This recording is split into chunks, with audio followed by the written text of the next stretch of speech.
Hi everyone, my name is Iben, and if you're new to the channel, this is the Zoo of Ghent, my solo project and the project that I hope to finish before Planet Zoo 2 arrives.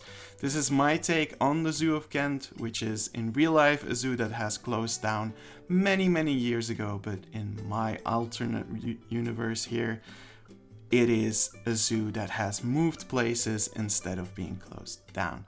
We spent the last episode looking at this primarily, at the Ericsson, the boat, and today we're continuing in this area being the northern coasts.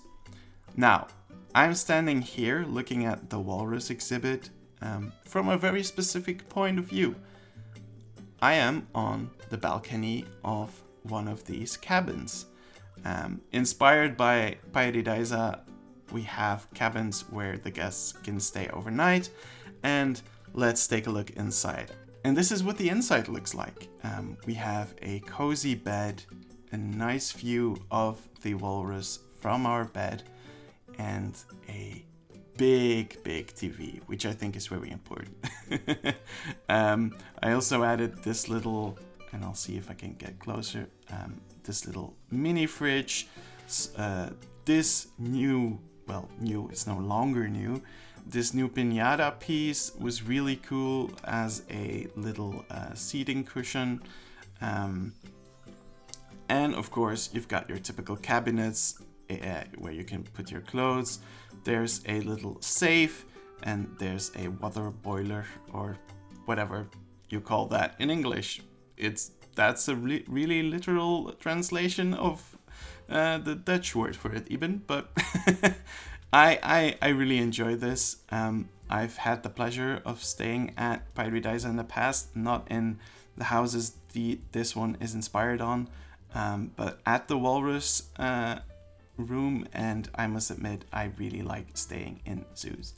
But let's continue and see what the rest of the northern coast area has to offer. And when you get outside, you are at the edge of the zoo. And that means you get to see some of the backstage areas, which they kind of wanted to get rid of the side of it, at least, by planting some bushes. But as you can see, the bushes haven't grown in yet completely, so you can still see a lot of the fence work, which I personally don't mind, but I guess that some guests would. So that's the elevator down, but because of course there are no working elevators in Planet Zoo, we're just gonna parkour our way off this. And ta-da, here we are. So that's a zookeeper area, and that's the elevator to the cottages over there. And if we go past here, we go back to the guest area, and let's take a look at what that looks like. And yeah, this is this is honestly one of my favorite areas in the zoo, and there's only 2 areas in the zoo right now, but yeah, this area is just so full of life, even when it's still just a coastal area and it's not a big forested jungle area, which is something that I want to do in the future, but I just like how much life there is without there being so much foliage. But yeah, and here is one of the most important signs of the zoo. It's the zoo sign about walruses, but most importantly the white walrus Bianca, which is a albino walrus. She's right over there swimming down, of course. And I talked about this with Monsoon, who is the developer behind or should I say the modder behind this mod, and he's still working on it. It isn't out yet. And we talked about how this animal would be a big ticket attraction for the zoo, just like there are animals like albino gorillas that also take a lot of attention from guests. So the zoo would be plastering this all over the park, which I am going to do in many more areas. But continuing on, we already had a look at this area of the zoo, which is the Kodiak bear exhibit, but now we're gonna take a very close look at it, which is just yeah, again, I'm very proud of what I've made. I can't say, I can't pretend that I don't like this. I'm very happy with the end result. And I specifically chose Kodiak bears because they are a more coastal subpopulation, I believe, of grizzly bears, which makes it a lot more thematically appropriate, just like the bear pooping when you're recording. That's thematically appropriate for a Planet Zoo video. You guys all know that. And I must admit, I do think this exhibit probably isn't big enough for 3 Kodiak bears, but over the past few years, I've been trying to move away from the idea of making every exhibit perfect and instead have lore reasons why an exhibit isn't entirely perfect. And in this case, these 3 bears needed a home, and the zoo simply said, okay, we'll try it, and if it works, it works. And it seems to work. It isn't perfect, but it is a good solution to the problem that the ECA had when they were looking for a place for these bears. And they are absolutely amazing. It's one of the best mods out there, if you ask me. The Walrus still wins the spot, of course. But yeah, this is their exhibit. And what I like the most is that it hides away a lot of the areas behind it. But one of the things that we'll be looking at in the future can still be seen poking out over there. Now, let's continue. This is the secondary pool of the sea lion, and underneath, I believe, this piece of rock, there is actually an arch. Yeah, if you look very closely, you can see the sea lions moving underneath and going to the second pool. So the idea would be that this pool can be closed off if it has to, so that you have 2 separate pools. And what I like a lot is this little staircase over here, which allows zookeepers to get over here on this island as well. And it actually works in the game, which I like even more. But yeah, let's continue to what I always like in zoos, which is a area where people can just have their lunch, just have a picnic, and aren't forced to buy something from the zoo itself. Instead, we have a covered picnic area where people can just sit and do whatever they want. If they want to buy lunch, they can buy lunch. If they want to bring their own, they can just do that as well. And a nice detail over here is that through these chains, we do actually have the electricity lines, the cables for the lamps. Man, I'm good at talking today. I really like this area. The view of the cottages in the background, the lighthouse over here, the Ericsson over here. It just makes a lot of sense, and I really like it. There's a small hot dog counter over here with just some basic stuff where if you want to, you can buy some drinks or a hot dog, but you're not forced to do so.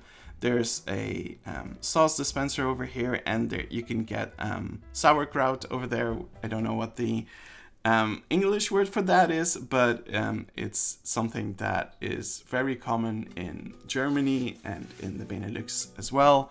So I always like that. I don't like it myself. I don't put it on hot dogs, but I know there's a bunch of people who swear by it. Another detail that I really like and that I didn't really point out last time is these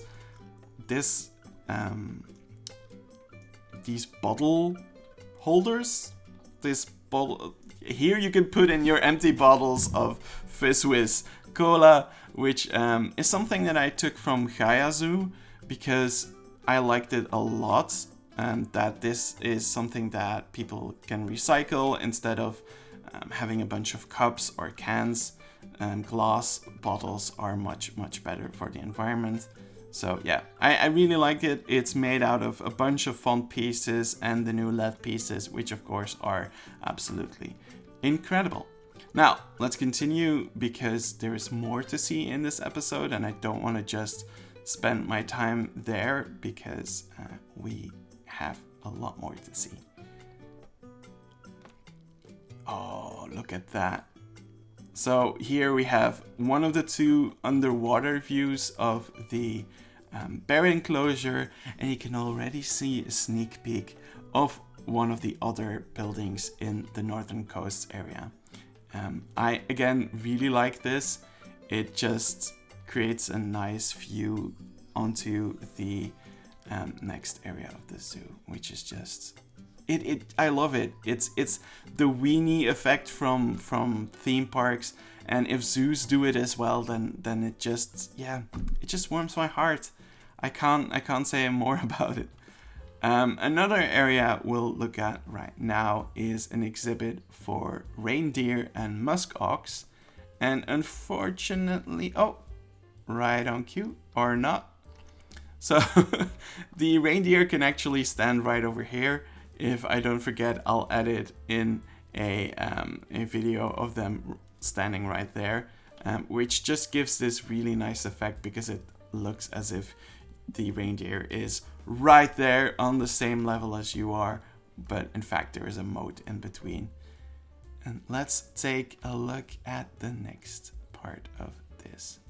Here we have a second pool, which has a waterfall. And again, you can get really up close to these bears with the underwater view, which I just love. It is such an incredible sight. I love this so much. Oh my god. Look at them go. Wow. Well, let's continue. As I said, there is a habitat over here for musk ox and reindeer, and as you can see in the back, there's still a lot of unfinished stuff as well. I really like musk ox. I think it's a big shame that zoos like Gaia Zoo no longer have them. I am so happy that Paradisa still has them. Thank you, reindeer, for the excellent Planet Zoo moment again. But yeah, really like this exhibit, primarily based on the one in Gaia Zoo, which also has these kinds of reindeer, which I really, really like. But I did want to include the musk ox here as well, because it's such an incredible animal, and I think it's just look at it. It is such a magnificent animal. I really, really hope that Planet Zoo 2 does introduce it as well, because it is high up in my list of animals that I really, really love. As you can see, there's a lot of room here for... Oh, look at that bear. I'm sorry, I'm distracted again. There's a lot of room here. I've set the number of guests to 1,000 maximum, but in reality there probably would be a lot more here, especially during the summertime.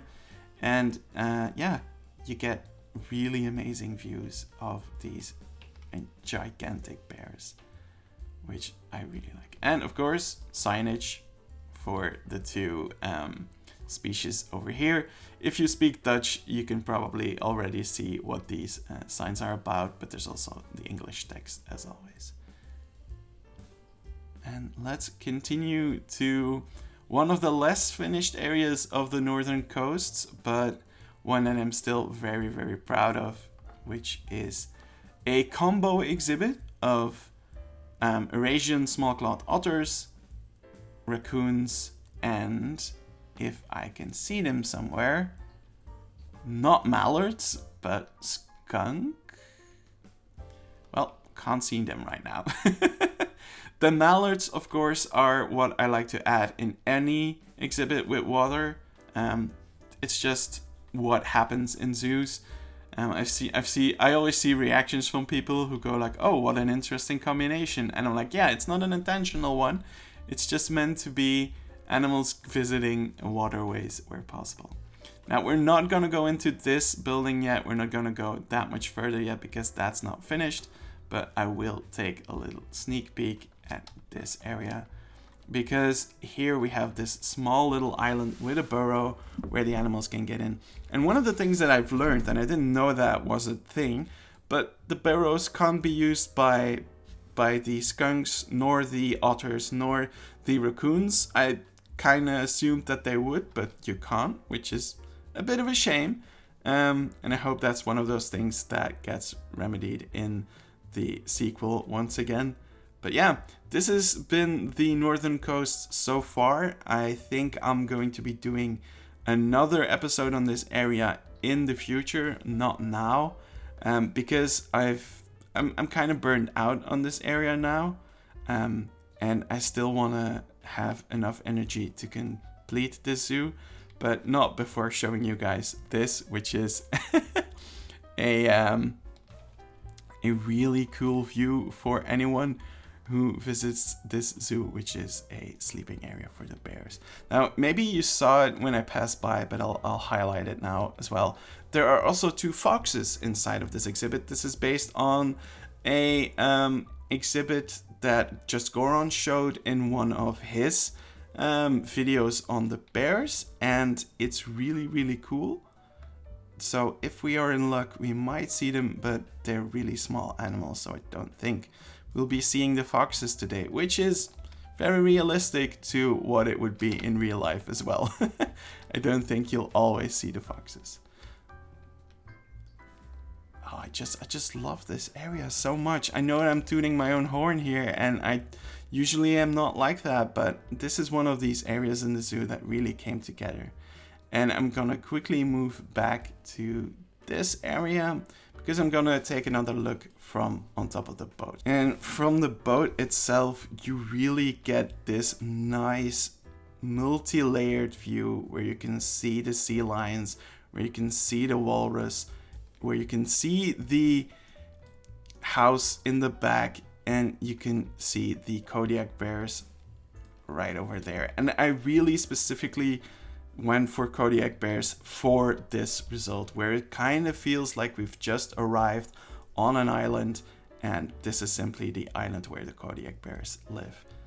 Now, this has been the Northern Coasts for now. I hope you really enjoyed this episode. I really enjoyed working on this. As I said, I'll probably do one more video on this area in the future where I just tie up some loose ends, fix some small issues that I've had with this area, and just improve it where possible. But however, we will be looking at this area and the previous area, the Asian area right over there, in a completely new light soon enough. And if you stick around for the outro, you might see what I mean by that. Thank you so much for watching, and see you in the next episode. Bye!